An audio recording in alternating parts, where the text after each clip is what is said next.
하나님의 말씀 요한복음 우리 8장 1절부터 11절까지 말씀입니다. 하나님의 말씀 요한복음 8장 1절부터 11절까지 말씀, 페이지 157페이지. 우리 한 절씩 교독합니다. 예수는 감람산으로 가시니라.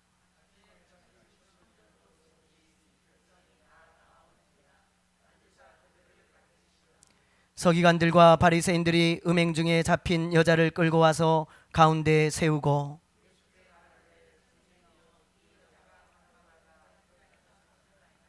모세는 율법에 이런 여자를 돌로 치라 명하였거니와 선생은 어떻게 말하겠나이까?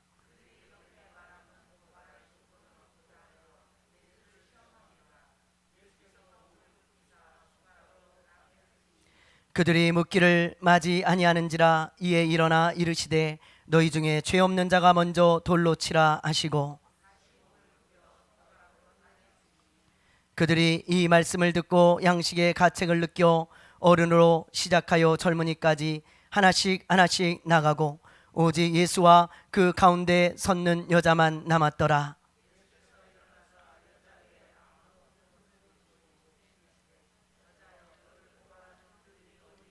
같이 합니다.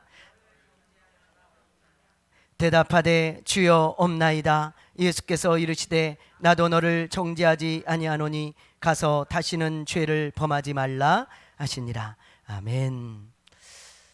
우리는 지금 요한복음의 말씀을 순차적으로 보고 있습니다. 그렇죠? 여러분들도 요한복음을 읽어보셔서 아시겠지만, 여러분 요한복음에는요 굉장히 아름다운 이야기, 감동적인 이야기들이 많이 기록되어져 있습니다. 그래서 이런 이야기들을 읽을 때 우리가 때로는 눈물을 흘리기도 하고 때로는 막 가슴이 뭉클해지기도 하고 막 감동이 되어지기도 하는 거죠. 뭐 예를 들면 베다니에 사는 가난한 여인이었던 마리아가 죽음을 앞둔 예수님을 찾아오잖아요. 그리고는 예수님이 계신 곳에 문을 딱 열었을 때 수많은 사람들이 그 여인에게 주목되어집니다. 그 여인을 바라보는 거예요. 그러면서 이런 생각을 했겠죠. 아니, 저 여인이 이 시간에 이 자리에 왜 올까? 무엇 때문에 여기 왔을까? 뭐 그런 궁금증이 있는데 이 여인이 전혀 생각하지 못한 일을 하잖아요. 그 뭡니까? 3천만 원이나 되는 향유옥합을 다 깨가지고 예수님의 머리에 붓고 예수님의 발에 붓고 자기 머리카락으로 예수님의 발을 싹 닦이는 거예요. 그러면서 흐느껴 웁니다. 그때 이 향유옥합 냄새가 온 집에 진동했다, 가득했다, 그렇게 기록되어 있어요. 여러분, 이 이야기를 읽고 감동을 받지 않는 사람들이 누가 있겠어요? 그 자리에 있었던 그 당시 사람들은 전부 진짜 감동을 받았을 것 같아요. 얼마나 아름다운 이야기입니까? 또 뭐 그뿐만이 아니죠. 베드로는 실패감에 휩싸여 가지고 정말 좌절감, 실패감 가운데 휩싸여 있을 때 예수님이 찾아온 그 이야기도 굉장히 아름답잖아요. 여러분, 한번 생각해 보세요. 베드로가 예수님, 나는 절대로 예수님을 부인하지 않겠습니다. 저 사람들은 다 예수님을 부인해도 나는 절대로 예수님 부인하지 않아요. 그러면서 혼장담했던 사람이 그만 예수님을 3번씩이나 부인하고 말았어요. 나 저런 사람 몰라요. 아니, 저 사람 누군데 나하고 엮으려 그럽니까? 나 저런 사람 모릅니다. 그리고 마지막에는요 차마 입에 담을 수 없는 그런 예수님을 저주하는 말까지 해가면서 예수님을 부인했습니다. 그 베드로의 그때 그 심정이 어땠겠냐고요. 아마 자기 가슴을 막 찢고 싶었을 것 같아요. 저 같으면. 그래가지고요 자기 자신을 막 자책하면서 그 죄책감과 실패감 가운데, 이놈아, 너 같은 놈은 절대로 예수님의 제자가 되면 안 돼. 너가 그럼 그렇지, 네가 별 볼 일 있겠냐? 그러면서 그 깊은 실패감 가운데 그냥 다 포기하고 갈릴리 바다로 돌아가잖아요. 자기 고향입니다. 그리고는 거기서 너 같은 놈은 그냥 어부나 해야 돼. 그리고는 그물질을 하고 있는데 그때 부활하신 예수님이 찾아오시잖아요. 그 해변가에 찾아오셔서 베드로를 부르시죠. 그리고 그 해변가에 둘이 앉았습니다. 해가 이제 떠오릅니다. 예, 그 아름다운 그 시간에, 그 아름다운 그 바닷가에서 예수님께서 베드로에게 물으세요. 베드로야, 너 나 사랑하니? 베드로가 머뭇거리다가 그 진심이니까 이야기를 해요. 예, 예수님, 저는 진짜 예수님 사랑합니다. 눈물이 주르르 흐릅니다. 베드로야, 너 진짜 나 사랑해? 예, 너 정말 나 사랑하냐? 예수님, 제 진짜 주님 사랑합니다. 그러니까 예수님이, 그래, 그럼 됐다. 내 양을 다시 쳐라. 내 양을 먹여라. 그러면서 그 베드로를 꼭 끌어안아주는 그 모습을 여러분 생각해 보세요. 얼마나 감동적이고 아름다운지 몰라요. 이 구절을 읽다가 몇 번 울었네요. 저도. 왜냐하면 제가 베드로 같은 사람이기 때문에 그래요. 하도 많은 실패를 하고 주님께 호언장담했다가 맨날 실패하는 모습을 볼 때 그래도 주님이 찾아오셔서 그 끌어안아주는 그 장면을 보면서 많이 울었네요. 예. 얼마나 아름다운 장면입니까? 근데 오늘 말씀에도 보니까요, 어느 이야기 못지않게 참 아름다운 그런 감동적인 이야기 아니겠어요? 오늘 말씀. 여러분 아마 이 말씀을 모르는 사람이 없을 정도로 이 이야기는 널리 알려졌고 아주 아름다운 이야기 중에 하나입니다. 이 이야기를 제가 한 절 한 절 설명할 수도 있겠지만 그럼 감동이 좀 줄어들 것 같아서 영상을 한번 준비해 봤습니다. 여러분들 한번 우리 영상을 한번 보겠습니다. 이 말씀에 관한 영상이에요.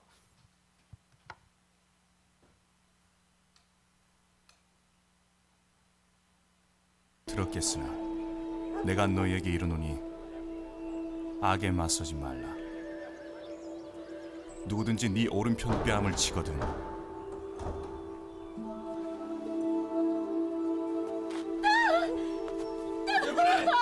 들여보내라! 들여보내라! 들여보내! 어서 들어가! 보내! 들여보내! 들여보내라고! 됐어! 들여보내! 들여보내라! 들여보내라고!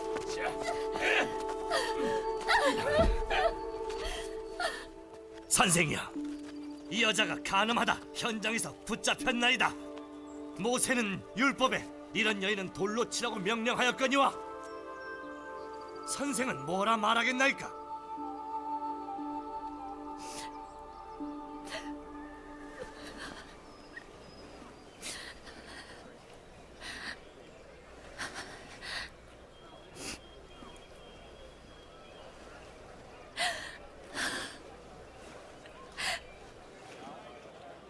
뭐라고 하겠나이까?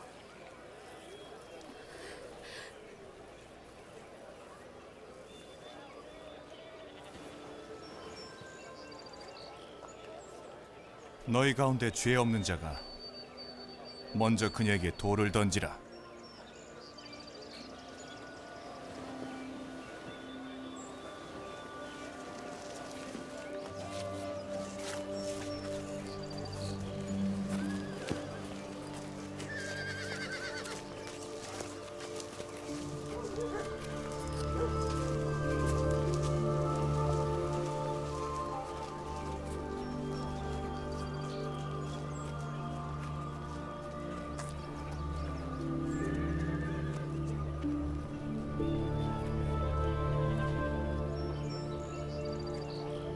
여자야,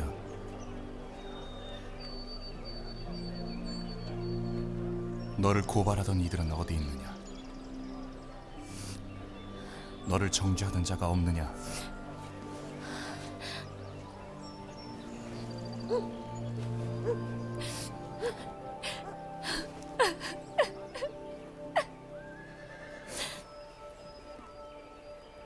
주여, 없나이다.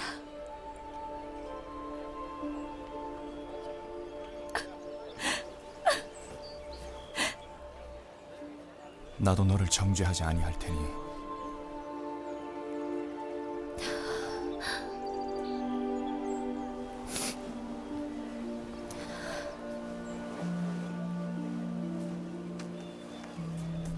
가서 다시는 죄를 짓지 말라.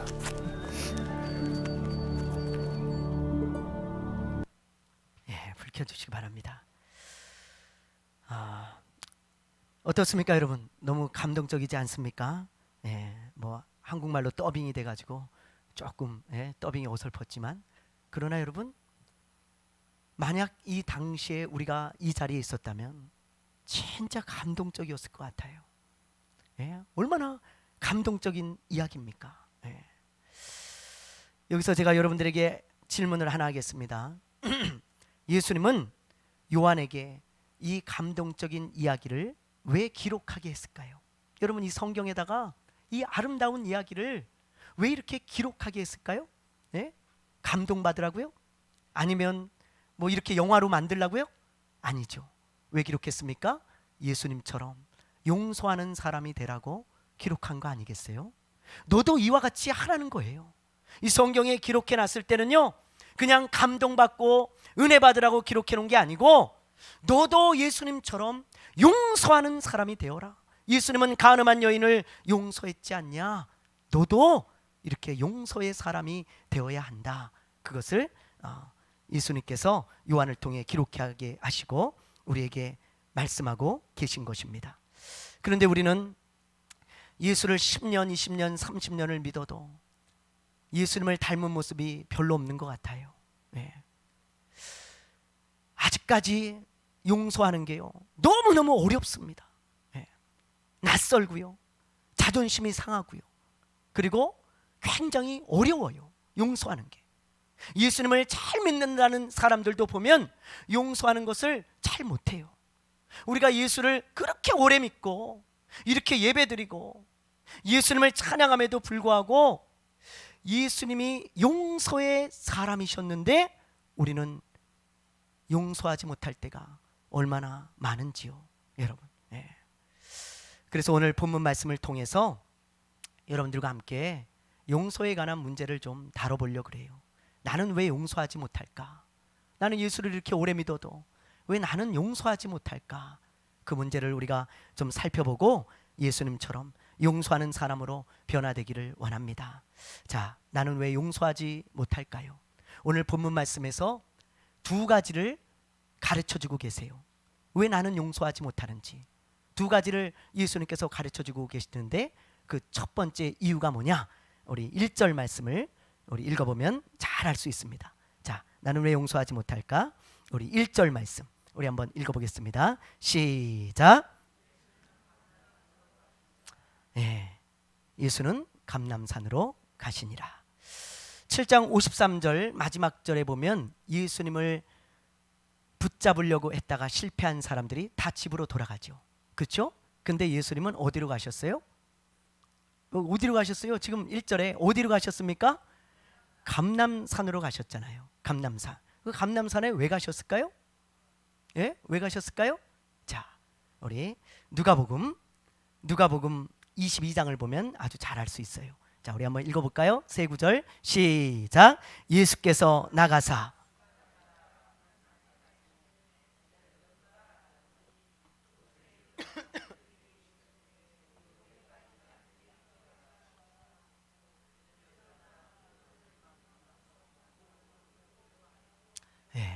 보세요.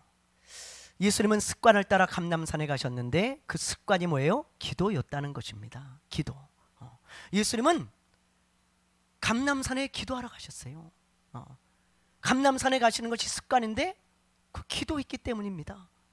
그러니까 이 감람산으로 가셨다, 그러면 기도하러 가셨다, 그렇게 여러분들이 성경에서 이해하시면 됩니다.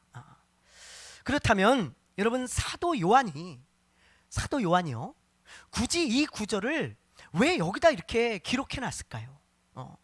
여러분, 굳이 이 구절은요 필요가 없어요. 자, 우리 1절 말씀을 돌려줘 보세요. 자, 보면요, 여러분 7장 53절에 보면 다 각자 집으로 돌아가고, 그리고 2절로 바로 이어지면 더 자연스럽습니다. 예수는 아침에 다시 성전으로 들어오시니 백성이 다 나오는지라. 그렇게 하면 얼마나 자연스럽습니까? 다 집으로 돌아가고 예수님은 다음날 아침이 돼서 성전에 나오셔서 또 가르치기 시작하셨다, 이 말이에요. 근데 요한은 마치 그걸 그렇게 기록하다가 뭔가 깜빡하고 다시 기록하는 것처럼, 아차차, 내가 이걸 빠뜨렸네. 그리고는 1절을 삽입했어요. 예수는 감람산으로 가셨다. 굳이 필요 없거든요. 근데 이 구절을 왜 삽입하셨을까? 사도 요한께서. 저는 이렇게 생각합니다.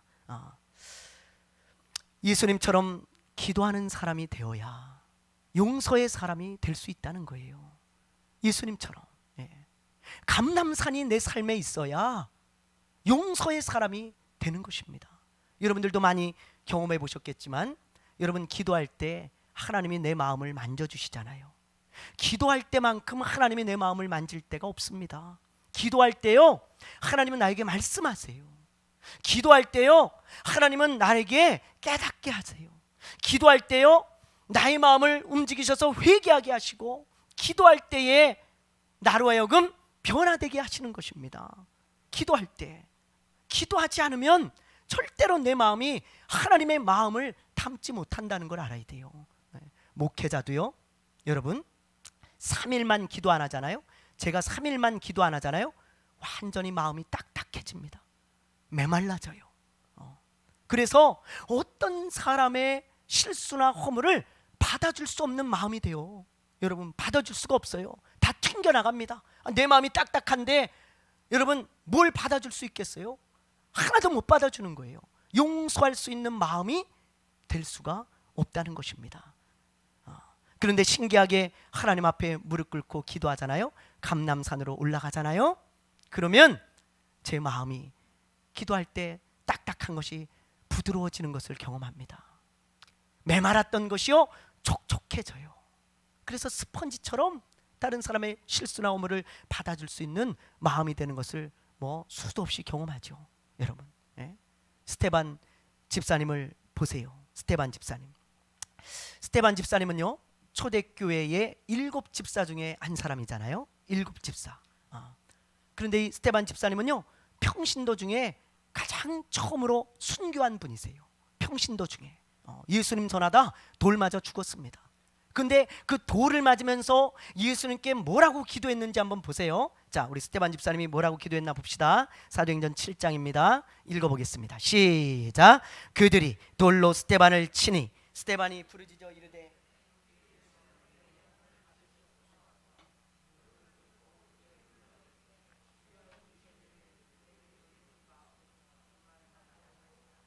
예, 60절을 보세요. 무릎을 꿇고 크게 불러 이르되 주여 이 죄를 그들에게 돌리지 마옵소서 이 말을 하고 자니라. 여러분 놀랍지 않습니까? 저는 이 구절을 읽을 때마다 놀라워요. 어떻게 사람이 이럴 수 있습니까?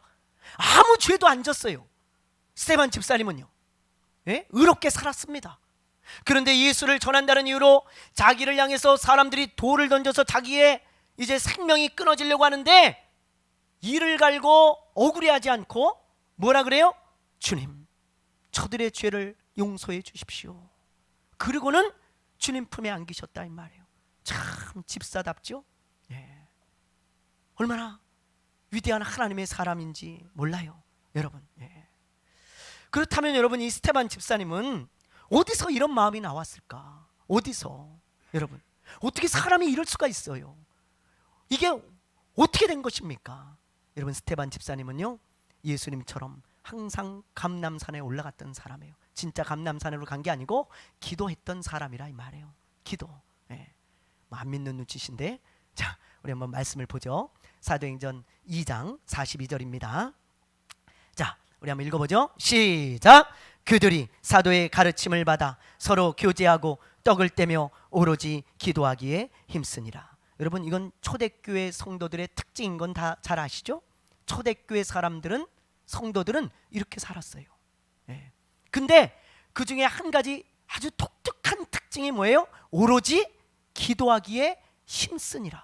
그리고 46절에 보면 날마다 마음을 같이하여 성전에 모였다 그랬는데 뭐 했을까요? 성전에 모여서 여러분 교회 오면 뭐 합니까? 뭐예요? 예배 드리고 기도하는 게 주로 하는 일이잖아요. 이 성전에 날마다 모여가지고 기도했던 사람들이 초대교회 성도들인데 그 중에 스테반 집사님이 없었을까? 우리는 그런 상상을 도저히 할 수가 없죠. 왜요? 왜 그런 생각을 할 수 없을까요? 스테반 집사님은 아까 얘기했듯이 7명 중에 한 사람이에요. 그 당시 초대교회 성도들이 수천 명이었습니다. 그런데 그 중에 7명을 사도들이 뽑았어요. 교회 일꾼으로. 근데 그 사람이 이 말씀대로 기도하기를 힘쓰지 않았을까? 상상할 수 없죠. 여러분, 교회의 일꾼은 돈이 많다고 되는 게 아니잖아요. 예? 그리고 뭐 학벌이 좋다고 되는 게 아니잖아요. 교회는 그런 곳이 아닙니다. 뭘 보고 뽑았을까요? 사도들이 신앙생활하는 거 보고 뽑죠. 당연한 거 아니겠습니까? 여러분 직분 줄 때 뭘 보고 줍니까? 신앙생활하는 거 보고 합당하면 주는 거예요. 예? 근데 스데반 집사님이 오로지 기도하는 일에 힘쓰지 않고 7명 중에 뽑혔을까?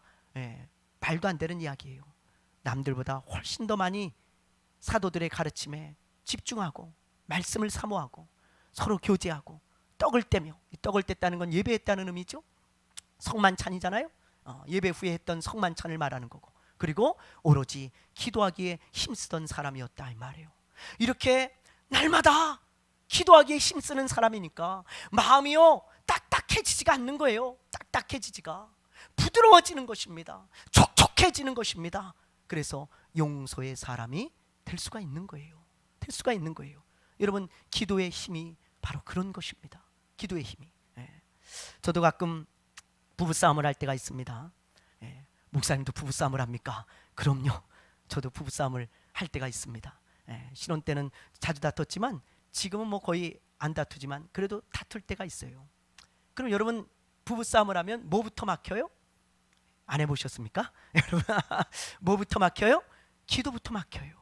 기도가 딱 막힙니다. 부부싸움을 하면 아무리 와서 기도하려고 해도 기도가 잘 안 되고 기도하고 싶지가 않아요. 그래서 저도 그럴 때는 뭐 산으로도 이렇게 한 바퀴씩 돌고 뭐 카페에 가서도 앉아 있고 뭐 차 타고 드라이브도 하고 뭐 그러거든요. 근데 이게 마음이 풀리질 않아. 화가 나고 짜증이 납니다. 어떻게 그럴 수가 있지? 뭐 이러면서 말이죠. 한참을 차를 타고 돌아다니고 산을 몇 바퀴 돌아도 짜증이 나요. 화가 나고. 그런데 그러다가 순간 기도하죠. 잠시 기도하는 거예요. 산에서 뭐 드라이브 하다가, 하나님, 내가 그래도 이러면 안 되죠. 마음을 풀어주시고 우리 집사람 마음도 만져주시고 제 마음도 만져주세요. 그러면서 하나님께요 이런저런 이야기를 하기 시작해요. 하나님, 그래요. 그러면서 제가 좀 참았어야 되는데 왜 이랬는지 모르겠습니다. 그리고는 이런저런 하나님께 기도하다 보면요, 하나님이 어떤 마음을 주시는 줄 아세요? 하나님이 대부분 이런 마음을 주세요. 우리 집사람이요 불쌍하게 여기게 만드셔. 불쌍하게. 너한테 시집 와가지고 네 집사람 고생만 했다. 그런 마음만 주시는 거예요. 너한테 시집 와가지고 맨날 고생만 하고 너 뭐 하나 잘해준 거 있냐? 맨날 책망하고 구박만 했지. 하나님이 그런 마음만 주시는 거예요. 그러면서 긍휼히 여기는 마음을 주세요. 그리고는 하나님 말씀하시기를, 감동하시기를, 가서 네가 먼저 손 내밀어라. 네가 먼저 손 내밀어. 그리고 미안하다고 꼭 끌어안아줘. 그런 마음을 주셔서 견딜 수가 없어요. 기도만 시작하면 그런 마음을 주시는 거예요. 가서 미안해. 그리고 끌어안아주면 또 서로 이렇게 싹 녹아지지 않습니까? 여러분, 기도의 힘이라는 것은 이런 것입니다. 기도는요 마음의 단비를 내리는 거예요. 은혜의 단비, 은혜의 통로가 바로 기도입니다. 내 마음이 메마르지 않도록 은혜의 단비를 계속 맞는 길은 기도밖에 없어요. 기도. 여러분들 얼마나 많이 경험하십니까? 그래서 여러분, 기도하는 사람만이, 예수님처럼 감람산에 끊임없이 올라가는 사람만이, 기도의 무릎을 꿇는 사람만이 용서할 수 있는 사람이 되어지고, 그리고 내가 특별히 어떤 용서할 일이 있을 때 기도하지 않으면 그 용서하기 쉽지 않아요. 그걸 놓고 기도해야 됩니다. 그때 하나님께서 내 마음을 만지셔서 마음을 풀어주시고 부드럽게 하시는 거예요. 그래서 내가 용서하는 사람이 되려면 감람산에 자주 올라가야 된다는 거예요. 기도하는 사람이 되어야 하는 것입니다. 이게 첫 번째고요. 두 번째, 우리 7절 말씀을 보죠. 자, 우리 7절 말씀 보겠습니다. 우리 읽어보죠. 시작. 그들이 묻기를 마지 아니하는지라.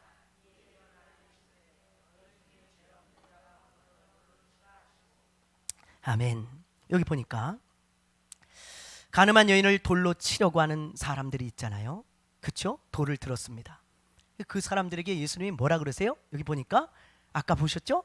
영상으로 너희 중에 죄 없는 자가 먼저 돌로 치라. 여기서 죄 없는 자라는 이 단어는 헬라어로 어떤 단어냐면 아나마르테토스라고 하는 단어거든요. 아나마르테토스. 이 아나마르테토스는 어떤 단어냐면 죄가 하나도 없는 사람을 말합니다. 죄가 하나도 없는 사람, 전혀 없는 사람. 그러니까 예수님께서 지금 뭐라고 그들에게 말씀하신 거냐면 너희 중에 죄가 하나도 없는 사람, 전혀 없는 사람이 있다면 먼저 돌로 치라, 저 여자를. 그러니까 이 사람들이 그 말을 딱 듣고 다 돌을 놓고 도망쳐 버린 거 아니겠습니까? 여러분, 그런 사람이 어디 있겠어요? 죄가 하나도 없는 사람이 어디 있겠어요? 이 가늠한 여인은요, 지금 어떤 죄인이에요? 들킨 죄인이에요. 들킨 죄인. 그리고 돌을 들고 있는 사람들은요, 들키지 않은 죄인일 뿐입니다. 들키지 않았어요. 이 사람들은. 이 여자는 들켰고 또 용서받은 죄인일 뿐이고. 우리도 마찬가지죠. 여러분, 감옥에 있는 사람들은 들킨 죄인이고 우리는 들키지 않은 사람들입니다. 들키지 않았어요. 그리고 우리는 예수 그리스도의 은혜로 용서받은 죄인일 뿐이에요. 용서받은 죄인. 그런데 우리가 이것을 잊어버리면 항상 다른 사람들을 향해서 돌을 쉽게 든다는 거예요. 돌을 쉽게. 그리고는 그들을 정죄하며 돌을 쉽게 던집니다. 이걸 잊어버릴 때 우리에게 일어나는 현상이라 이 말이에요, 여러분. 그래서 예수님은 그들의 양심을 다시 일깨워 주신 거예요. 너희들이 지금 돌을 들고 있지만 저 여자만 죄인이 아니야. 너도 죄인이라는 걸 알아야 돼. 그러면서 예수님께서 그 양심을 일깨워 주니까 9절 말씀을 보세요. 이 사람들이 보세요. 9절 말씀 우리 한번 볼까요? 9절 말씀. 자, 9절에 보니까 그들이 이 말씀을 듣고 양심의 가책을 느껴 그랬죠. 예수님이 양심을 깨워줬다 이 말이에요. 너도 죄인이다. 너도 용서받았을 뿐이야. 넌 안 들켰을 뿐이야. 그러면서 양심의 가책을 느끼게 하니까 이 사람들이 그걸 깨닫고 돌아갔다 이 말이에요. 돌아갔다. 여러분, 우리도 마찬가지입니다. 내가 죄인이라는 사실을 늘 망각하지 말아야 돼요. 나는 하나님 앞에 용서받은 사람일 뿐이에요. 여전히 내가요 죄를 짓고 살아가고 있고 하나님께서 나의 죄를 덮으셔서 예수 그리스도의 은혜로 덮어주신 것뿐이지 나는 여전히 하나님 앞에서 절대로 용서받을 수 없는 죄인이었다는 사실을 잊지 않아야 합니다. 그걸 잊지 않으면 다른 사람들을 향해서 쉽게 돌을 들지 않는 거예요. 그래서 예수님이 이런 비유를 들어주셨잖아요. 어떤 사람이 임금에게 1만 달란트를 빚졌습니다. 1만 달란트는요 그냥 계산하지 않으셔도 돼요. 그냥 사람이 갚을 수 없는 돈이다 그렇게 생각하시면 됩니다. 한 1000조 뭐 이렇게 생각하시면 돼요. 한 1000조. 그걸 누가 갚겠어요? 아무도 못 갚습니다. 근데 그런 빚을 졌어. 임금이 그 사람을 부르죠. 너는 어찌하여 이렇게 큰 빚을 졌는데 갚을 능력이 없지 않냐? 그러니 너는 평생 감옥에 들어가서 살고 네 가족들은 전부 내가 종으로 팔아가지고 일부라도 받아야 되겠다. 그러면서 여봐라, 이를 감옥에 가두고 저 가족들을 다 팔아가지고 돈을 가져와라. 그러니까는 이 사람이요 임금의 발을 붙잡고 간청을 합니다. 울면서 임금님 잘못했다고, 내가 도저히 이걸 갚을 능력이 안 되지만 내가 평생 일을 해가지고 조금씩이라도 평생 갚으며 살겠으니 나를 좀 불쌍히 여겨달라고, 긍휼히 여겨달라고 막 팔을 붙들고 간청을 하는 거예요.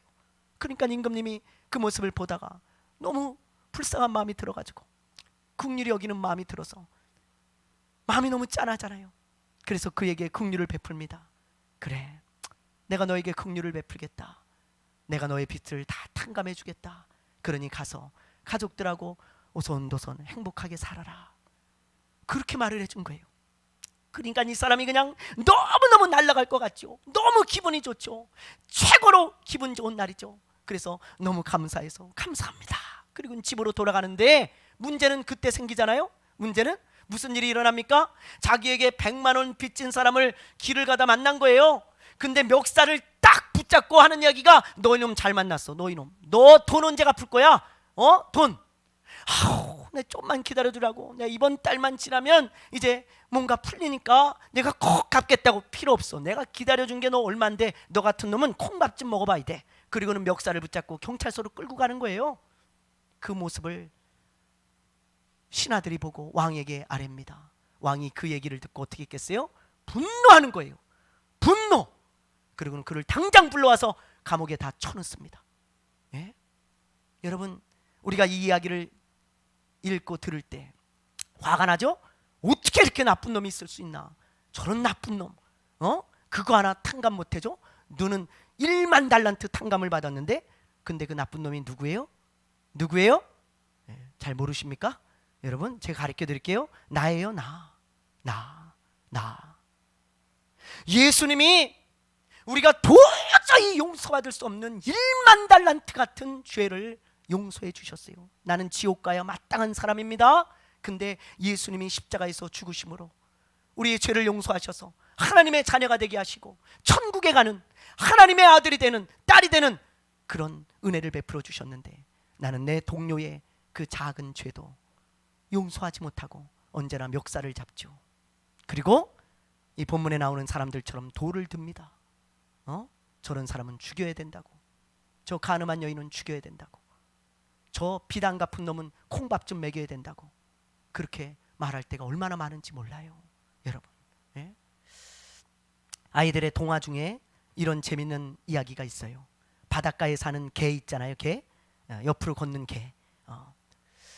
그 개에 관한 이야기인데, 어느 날 새끼 개가 옆으로 막 걸어가고 있습니다. 그러니까 엄마 개가 그걸 보면서 그 새끼 개를 불러요. 너 이리 와봐, 이리 와봐. 너는 왜 맨날 옆으로만 걷니? 앞으로 좀 걸어봐라. 앞으로 좀. 왜 맨날 옆으로만 걸어? 그러면서 엄마처럼 좀 앞으로 걸어봐. 그리고 걷는데 지도 옆으로 쭉 걸어. 옆으로 계속 자기도 옆으로 걷는 거예요. 그 왜 그래요? 왜 이 엄마가 이 새끼 개를 보면서 그런 책망을 했을까요? 자기도 옆으로 걷는데 자기가 개라는 사실을 잊어버려서 그래요.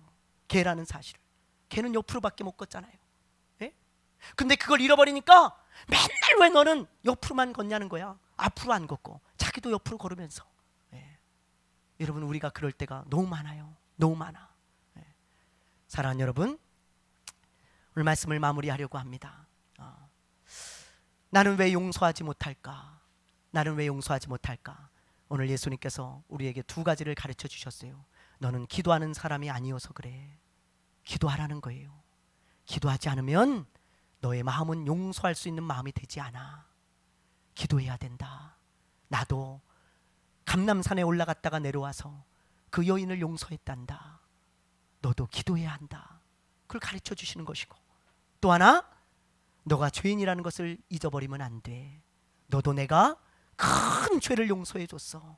그러니 그걸 잊지 말고 살아가면 너도 용서하는 사람이 될 것이다. 오늘 이 두 가지를 우리에게 가르쳐 주셨습니다. 오늘 새해에 이 말씀을 마음에 딱 새기고 새해는 용서의 사람으로 살아가기를 주님의 이름으로 축원합니다. 축원합니다. 찬양.